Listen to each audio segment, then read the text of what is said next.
Hai semua, kami dari Grup 4 akan mempersembahkan sebuah tayangan podcast bersama dengan cutting kami yang berpengalaman dalam menjuru bahasa. Kalian penasaran kan? So, let's get it! Oke semuanya, selamat siang. Perkenalkan nama saya Iwan. Di sini dengan podcast siang hari, di mana saya kedatangan tamu spesial kita sebagai mahasiswi dari jurusan Bispro, yang dimana dia sudah berpengalaman sebagai seorang penerjemah dan penjuru bahasa. Dan dia sebagai seorang cutting kita juga tahu. Namanya adalah Kak Genta. Halo Kak Genta, siang. Good evening. Apa kabar? Baik Kak, gimana Kak keadaannya?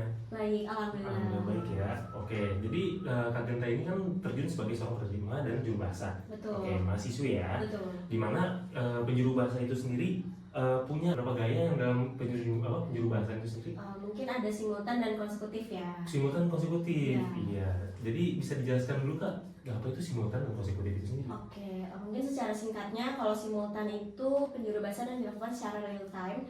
Jadi ketika kita datang di suatu conference atau seminar, kemudian ada pembicara, kita langsung menerjemahkan atau menjuru bahasakan saat itu juga. Jadi pembicara berbicara, mungkin kita hanya selang 1-2 detik, kemudian kita menerjemahkan ke bahasa sasarannya. Kemudian yang konsekutif itu kita menunggu beberapa part dari pembicara itu selesai. Misal Iwan tadi berbicara beberapa kalimat, terus aku terjemahin atau aku juru bahasain, nanti baru aku terjemahin ke bahasa sasaran gitu. Jadi kalau konsekutif nggak secara real time, tapi kita menunggu dulu beberapa kalimatnya itu selesai, kemudian kita juru bahasakan ke target pembicara. Oke, jadi secara garis besarnya simultan itu sendiri langsung diterjemahkan di saat itu juga. Betul. Saat seorang narasumber ataupun klien sedang berbicara. Betul. Oke, jadi kalau misalnya konsekutif itu dimana kita mendengarkan klien ataupun narasumbernya menjelaskan semuanya secara garis besar baru juru bahasakan ya? Sebetulnya tidak sampai selesai semua garis besarnya ya, tapi beberapa kalimat yang sekiranya dialognya beliau sudah selesai, kemudian kita juru bahasakan, kemudian nanti beliau lanjut lagi, kita juru bahasakan lagi. Oke, jadi ada jeda dalam saat menjuru bahasakan itu sendiri ya. Oke, baik, jadi teman-teman nih sudah paham betul nih bagaimana cara menjuru bahasa. Ada 2 metode. Yang pertama simultan dan konsekutif. Pertanyaan yang pertama, oke, motivasi Kakak Genta sendiri untuk memilih jalan nih sebagai seorang penjuru bahasa nih. Soalnya mahasiswa Bispro ini suka bertanya-tanya, kenapa kita itu memilih sebagai seorang Bispro? Kenapa sebagai jalan untuk kita berkuliah itu adalah jurusan baru? Betul. Kalau dari aku sendiri, mungkin aku sama teman-teman semester 5 atau semester awal gitu.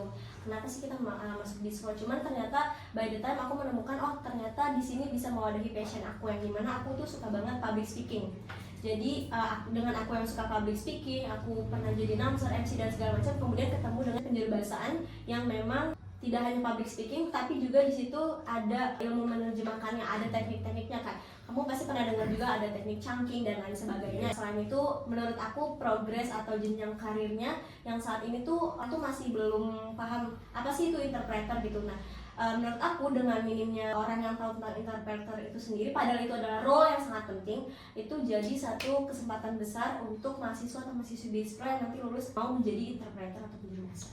Itu sebagai gimana ya, jurusan baru kan ya. Jadi membuka jalan juga untuk orang-orang yang public speaking ya. Maupun dia sebagai passion di bahasa Inggris gitu ya. Betul. Jadi kita sebagai seorang public speaking dan suka bahasa Inggris bisa banget untuk join ke Bispro ini ya teman-teman. Sekali lagi kita bisa banget untuk join ke Bispro. Oke, Diga, gimana nih kalau misalkan kita mengasah kemampuan kita nih, ya kan? Penjuru bahasa itu kan sulit gitu ya. Yang pertama metode apa namanya Kak? Simultan itu kan real time gitu ya. Jadi kalau real time itu kan sulit gitu ya. Jadi kita harus fokus mendengarkannya. Gimana tips-tipsnya nih untuk mengasah kemampuan kita? Karena pesan-pesan dari seorang penjuru bahasa itu bisa kita terima, bahasa sasarannya ataupun bahasa sumbernya pun kita mengerti gitu.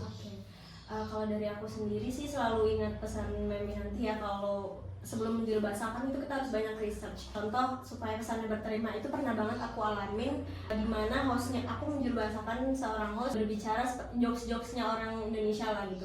Nah tapi kan itu kita nggak mungkin menjuru bahasakan secara mentah-mentah ya. Jadi yang harus dilakukan ya sebelum itu kita harus tahu kira-kira topik apa yang akan dibawain.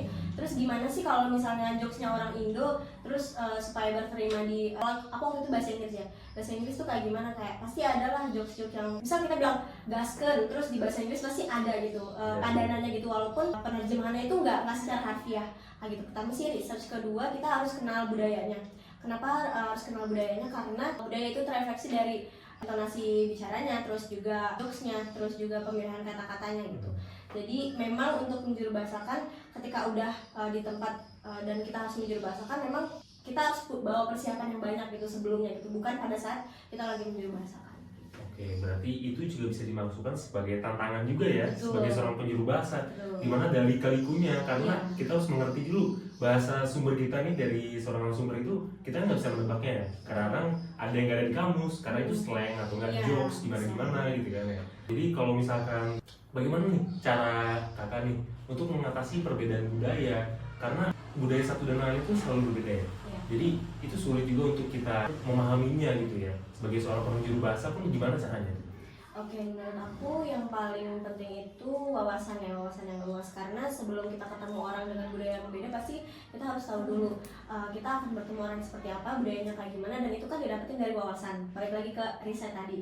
Kemudian jam terbang sih, kenapa menurut aku jam terbang itu penting? Karena kalau kita cuma bilang oh aku tahu budayanya ini, tapi ketika itu dihadapin, kadang aku juga masih culture shock. Misal aku ketemu orang yang dari daerah Asia gitu, dia ngomong bahasa Inggris tapi karena logatnya beda, itu kan masuk dalam budaya itu juga ya, dan jokes-jokesnya juga beda gitu. Itu benar-benar challenging banget sih gitu. Jadi selain perbanyak wawasan, jam terbang, dan juga A few moments later. ya, jadi tadi itu selain perbanyak wawasan, jam terbang, dan juga sikap toleransi itu harus ditumbuhin, apalagi ketika kita ada di sebuah pameran dan itu sifatnya internasional dan ketemu banyak orang, ya itu kita mau nggak mau sih harus bisa punya bekal 3 itu.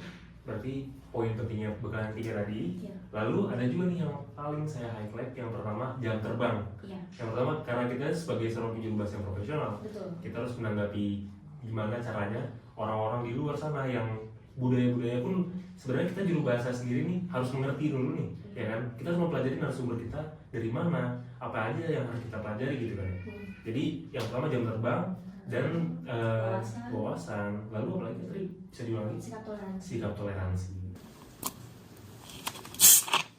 Kita ke pertanyaan terakhir sih Kak, yang sering juga orang tanyakan nih kan, ada nggak sebuah penjara saat mengerjakan juru bahasa, ada aja nih yang nggak sesuai ekspektasi Kakak gitu saat menjuru bahasa?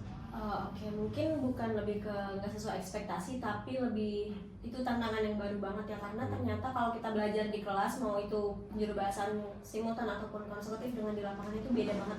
Apalagi yang simultan, aku tuh baru pernah menjuru bahasakan simultan itu benar-benar pusing banget, karena fokusnya itu benar-benar nggak bisa kita jeda gitu. Walaupun waktu simultan kan ada aku dan ada temen aku ya, tapi itu fokusnya tetap harus jalan gitu dua-duanya. Itu pusing banget gitu, apalagi kita melakukan itu selama kurang lebih 6 jam. Nah kalau konsekutif itu sendiri mungkin aksen sih, jadi itu yang aku nggak expect, kayak oh ternyata aksen bahasa Inggris itu sevariatif itu gitu, karena kan yang kita tahu ada ya US, British gitu kan. Cuman ternyata kita terjun ke pameran, ke acara-acara itu lebih banyak lagi aksen bahasa Inggris yang wow, ternyata itu susah juga untuk dimengerti gitu. Susah ya. Jadi banyak banget hal yang kita nggak ketahui dari juru bahasa itu sendiri ya. Iya, Dan banyak juga tantangan yang sudah sesuai ekspektasi juga Bang. Tapi balik lagi tuh jadi pengalaman banget kan, learning by doing. Learning by doing. Oke, karena kita sudah di penghujung acara kita nih, boleh dong kita minta 1 patah 2 kata closing statement dari Kak Genta itu sendiri. Oke, kalau menurut aku buat teman-teman Bispro atau yang baru masuk Bispro, kalian harus coba banget expand karir atau pengalaman kalian di bidang penjuru bahasaan, karena walaupun kelihatannya susah, tapi itu benar-benar worth the try banget, dan itu bakal jadi jenjang karir yang bagus menurut aku.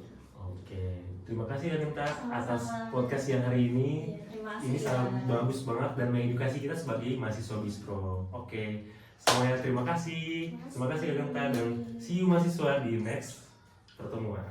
Ya, kalian sudah menyaksikan video tayangan podcast kami yang sudah sangat bermanfaat ini dan sangat berfaedah juga untuk kalian pahami nanti saat ingin menerjemahkan maupun juru bahasa.